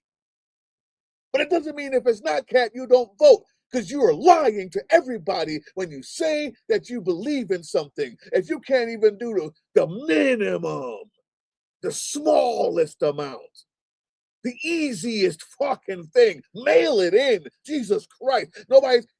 After that is when you picket, protest, call, fax, show up. After that, meet, organize. From the neighborhood to the city. Then pick it again. Then pick it again. That's the work of the citizen. Write. Study. That's the work of the citizen. The voting is the bare minimum. Is the dumbest, stupidest, easiest thing that you do to count yourself one. It doesn't save you. So if you're not going to vote because the person you didn't like didn't win the primary, you're a fuck up. You're stupid and you're failing all of us. It's not an excuse. But back to this. I hate that it's this bum that I'm going to have to vote for. That's how we approach the subject like adults. Let's go back to the primary. I don't know why I got so heated. I guess because this bitch ass won. That's why. I'm sorry. Whew. That went out. That got out of hand quickly, man. I'm sorry. That got out of hand quickly, bro. That got out of hand quickly. Oh. All right. So Kat Abughazaleh has not come out yet. I was going to show her concession speech when she does come out. I'll keep an eye on it. If I don't go off like that again, what we will do is we'll watch Bliss. We'll watch Bliss's speech. You fucking piece of goddamn slimy snake shit.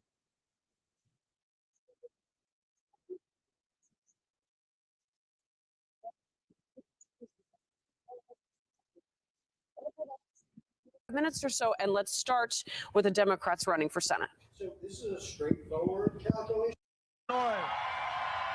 This fuckface. Look at, oh my God.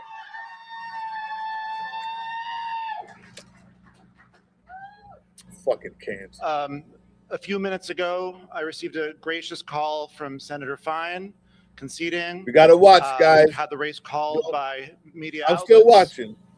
This has been a heck of a race. We gotta watch. 15 He's the one we candidates, gotta vote for. remarkable people who ran remarkable campaigns. I want to thank all of them for running, for putting themselves out there in this pivotal moment to try to heal this country. I want to particularly congratulate Kat Abughazaleh, Senator Fine, Senator Simmons,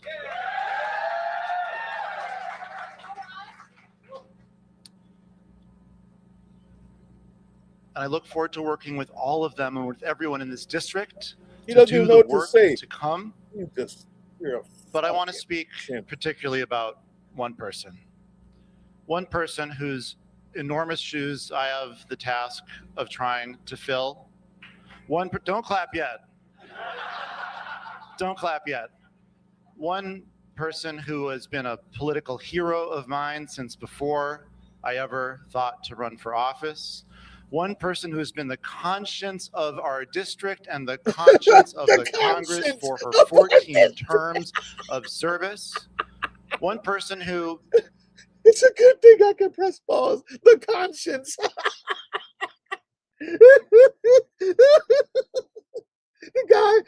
The guy who holds the sign up halfway through and doesn't know which way to go is talking about conscience. Jiminy Cricket couldn't help you, bud. The conscience of what you look up to?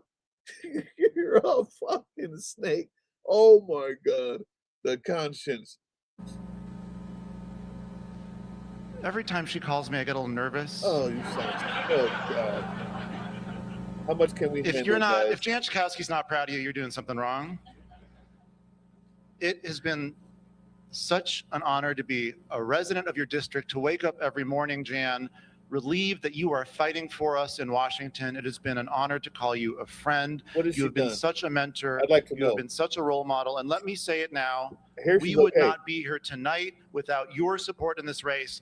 Thank you, Jan Schakowsky. I hear she's okay.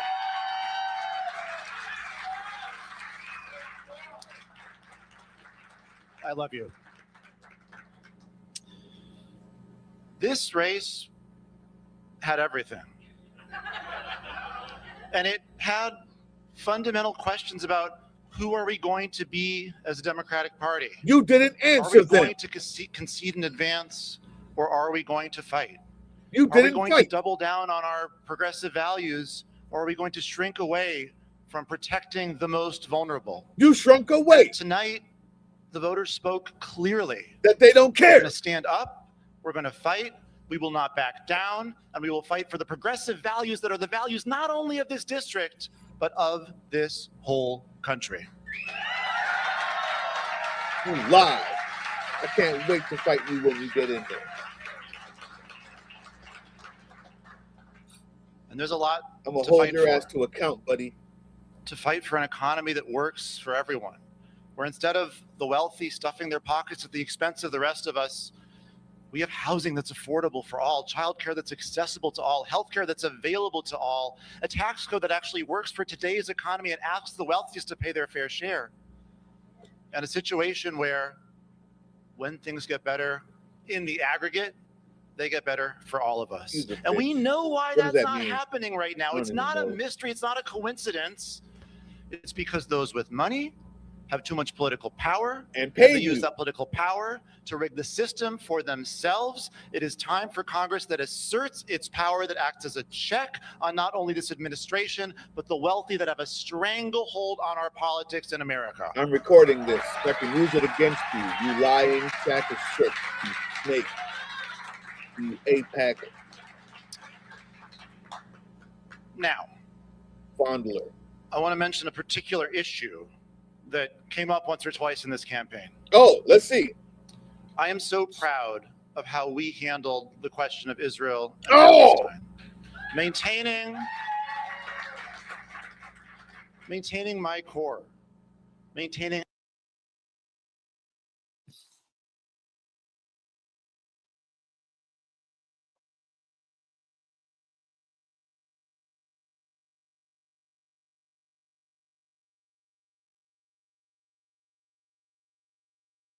I can't let that go. I'm sorry. I cannot let that one go. I can't believe he should have. I can't believe he just said that.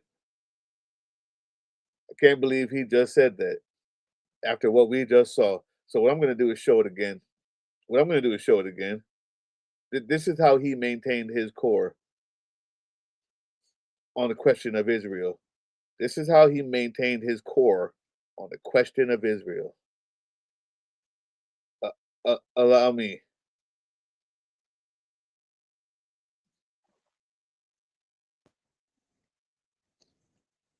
He's getting paid by AI, but that's not important. This is important.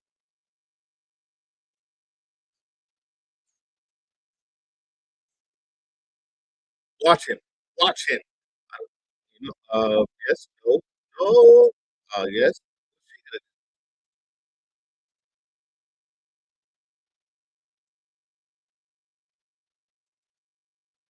What's she gonna say? What's she gonna say?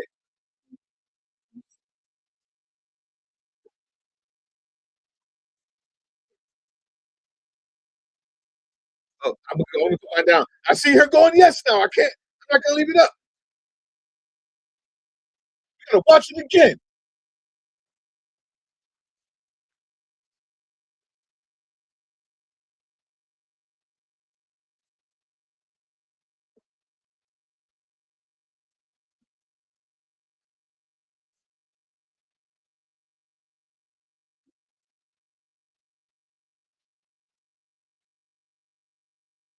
What core? What core was that? Did anybody else? Oh shit! Nobody.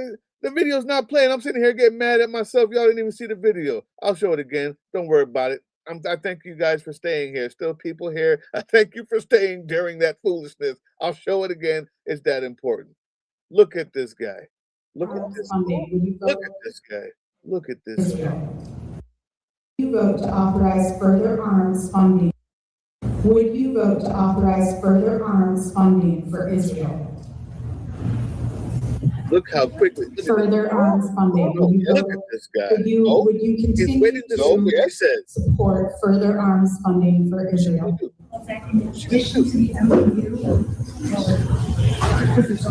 Or otherwise posed, do you support the continued funding of Israel arms for Israel? Watch this guy. When he sees, she's gonna say yes. It includes all of it. Now, I just can't. We gotta watch it again. Look at this guy. His balls have been left on the kitchen table. Or otherwise posed, do you support the continued funding of Israel arms for Israel? Watch how fast he puts it down. It includes all of it. Yes. Oh, bro. Can we? This is embarrassing, bro. Everyone just hold it up all at the same time? Great. Okay, thank you. Donations from Trump supporters or Republican donors. Yeah. Yeah. Do you? This guy And just so you know, that his flip-flopping didn't just start there. When he tells you about staying with his core, watch this. This is him. Check this out. Do you support Hakeem Jeffries' continued leadership of the House Democrats?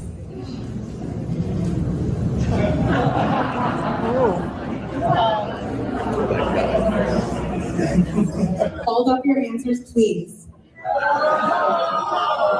Oh my God. And here's the thing. Yeah. Yep. Yeah. Yep. Yep. No, that was him. That was him. That was him. That was him. It's imperative that you know that. So when you hear him say things like, on this important question, I'm glad we stood at the core of what? The center, the sharp edge of the paper that had an answer on either side. That's the core you stood on, isn't it? Let me hear it again. I just love to. It's some people lie with our core as a community. It's a art form how they lie. And there's a lot to fight for. To fight for an economy that works for everyone. Where instead of the wealthy stuffing their pockets at the expense of the rest of us, we have housing that's affordable for all, childcare that's accessible to all, healthcare that's available to all, a tax code that actually works for today's economy and asks the wealthy to pay their fair share. And a situation where, when things get better, in the aggregate, they get better for all of us. And we know why that's not happening right now. It's not a mystery. It's not a coincidence. No. It's because those with money have too much political power, and they use that political power to rig the system for themselves. It is time for Congress that asserts its power to act as a check on not only this administration, but the wealthy that have a stranglehold on our politics in America. Here we go. I think this is it. Now, I want to mention a particular issue that came up once or twice in this campaign. Yeah. I am so proud of how we handled the question of Israel and Palestine. How was that? Maintaining my core, maintaining our core as a community, understanding the nuance and complexity of the issue, understanding that, yes, the state of Israel was a safe haven for my Holocaust survivor grandparents and their 2-year-old daughter, my mother, in 1948. And at the same time, that the oppression of the Palestinian people is an unacceptable stain on the world and on the Jewish people as well, and has to be ended. There was a lot of pressure in this campaign to move away from one or the other of those perspectives, and I was not willing to do it. You lie. That pressure was on the person. That pressure was given to you by the person next to you. As you waited to see what she put up, and she was smart enough, savvy enough to show you no, while she talked about the obvious question, well, does that mean this or that? And waited for you to put no up before she put yes up. She is savvy is what she was. You're the only one who didn't see it. I cannot wait to fight with you and you get elected or whatever it is. All right, we'll try a little bit more, guys. I don't know what I'm sure I missed a lot. I'm waiting for Kat to come out here. After she does her speech, we'll call it quits. Unfortunately, she just didn't get to pull it through this time. But she's 35. She's running for what seems like the right reason. And I can't wait to see what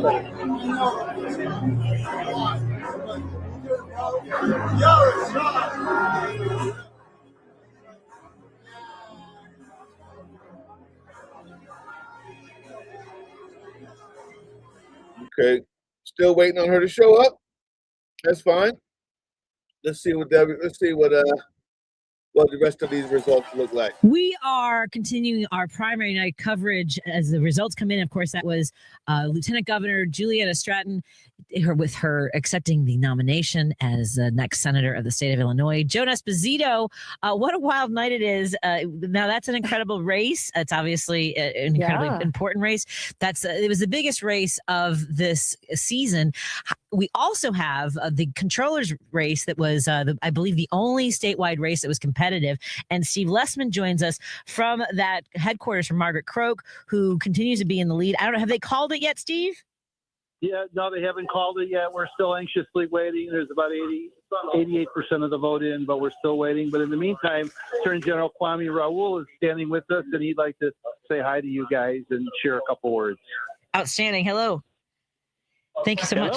Hello, Attorney General Kwame Raoul joins us. How are you doing this evening, sir? You're on with Jonas Bozito. Well. Sorry, go ahead. I'm doing well. You know, this is primary day. I'm glad it has come. There's been a spirited debate amongst Democrat family, you know, and we've had a lot of highly competitive races, and I think that's healthy for democracy. The important thing is we always know that we have a primary Tuesday, but there's the day after, which is Wednesday, which is the day we need to come together. And that's what I'm trying to encourage all people who ran, those who are successful, and those who are not.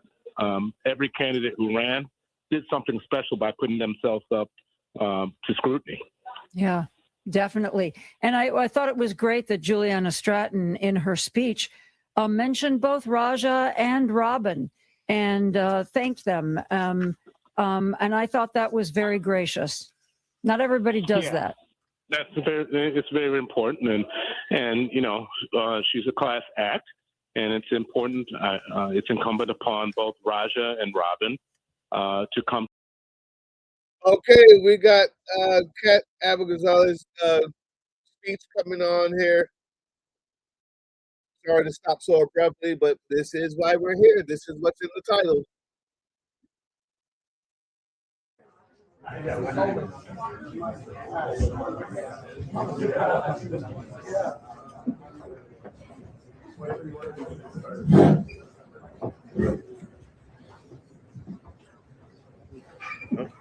They had someone, a campaign manager, was on the stage a second ago. So I'm guessing she didn't say much. Maybe she was just testing the mic. Love it, Cat!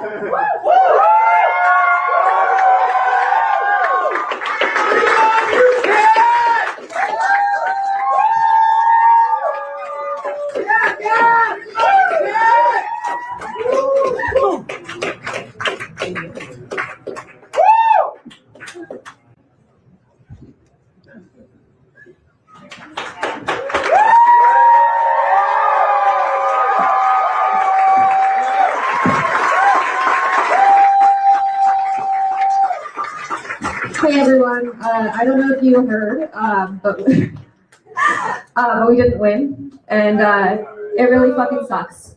We came really close, and it sucks, but something that no one in power even expected would be possible at all. I need to stress to every single person in this room that this does not mean that the last year has been for nothing. Tens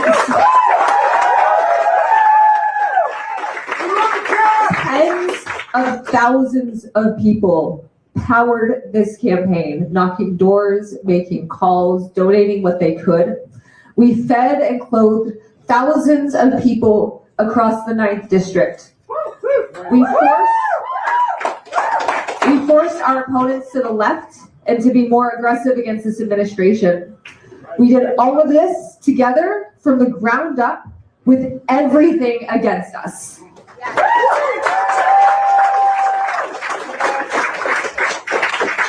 We had millions in AIPAC spending, dark money smear campaigns, institutional power, tipping the scales, and we made them use their entire arsenal, shit we've never even seen before, just to beat us. And that's just for now. We showed that politics can be more than backroom deals and reliance on the ultra-rich. It can be helping others, it can be a community, it can be a team sport. We were able to change the conversation in this district and nationwide. We have done so much that has never been seen before in American politics. And we have set a new standard for what people should expect from those trying to represent them.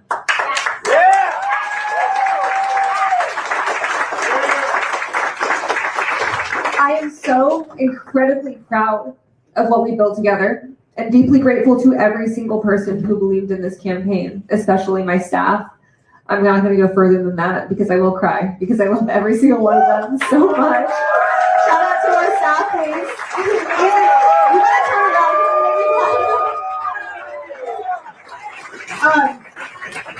I'm so astounded by how many of you that are with us have never been involved with the campaign or maybe never even voted. That's incredible. Whether you came here because you donated a jacket to our mutual aid hub, or because you saw us on a live stream, or because one of our volunteers wouldn't stop calling you. Thank you for being involved.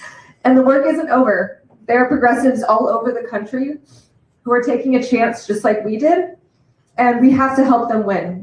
No matter how hard it is, we have to send a message to this administration, anyone who enables it, and I'm talking directly to them right now. You and your jobs are not safe. This is the start and not the end. We are not tolerating the status quo. You cannot kidnap and kill us and our neighbors. You cannot start illegal wars. You cannot trample on our rights and see our lives as a means for profit. We will continue to come back, and every single loss like this one just makes the path easier for the next person who takes the same chance.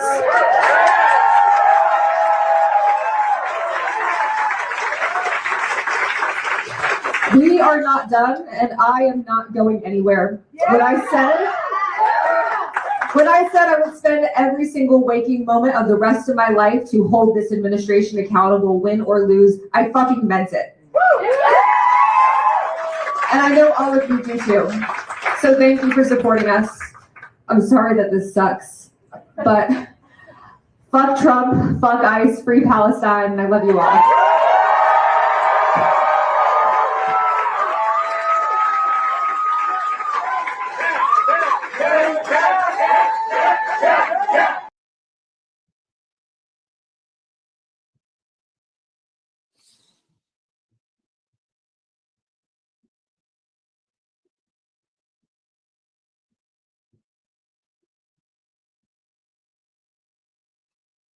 Let it sink in. Let it sink in. I showed you who she lost to. And as he went up on stage talking about the core beliefs of a limpid response to every question that mattered. Do not let it stop you from doing your civic duty.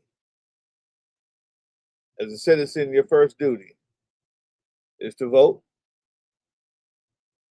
And then everything else after that is also a duty. The call, the fax, the email, the study, the listen, the watch, the organize, the galvanize, finding where you fit in. If you're a good orator, you report. If you're a good writer, you write.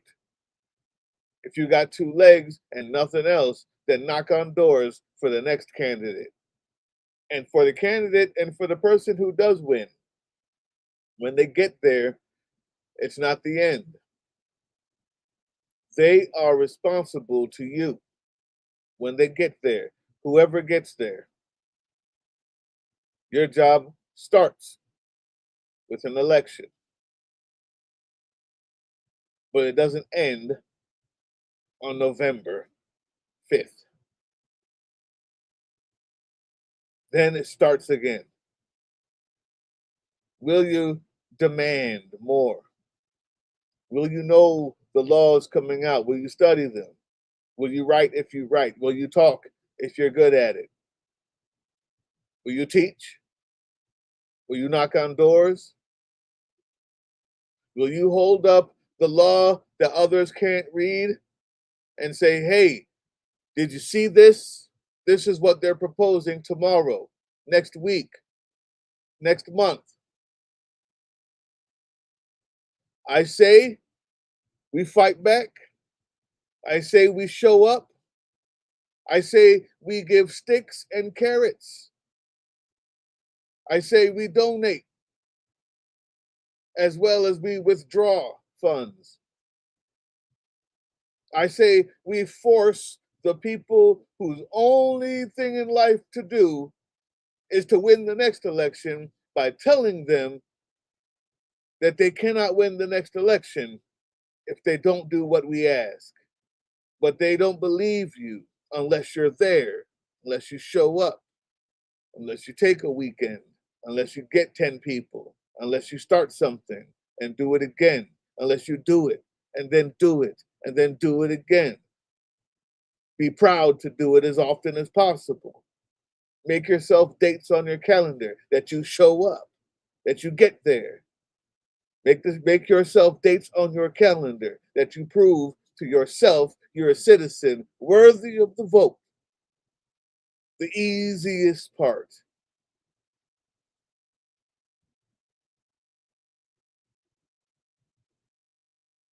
Let's make sure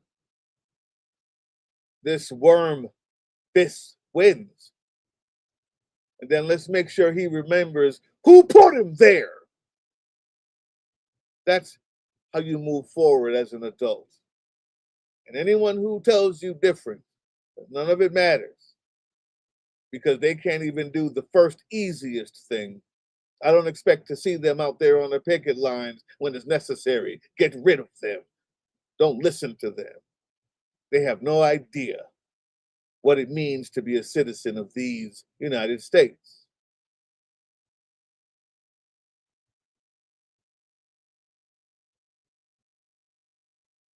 And they're not worthy of it, but they can have it anyway because it's given freely here.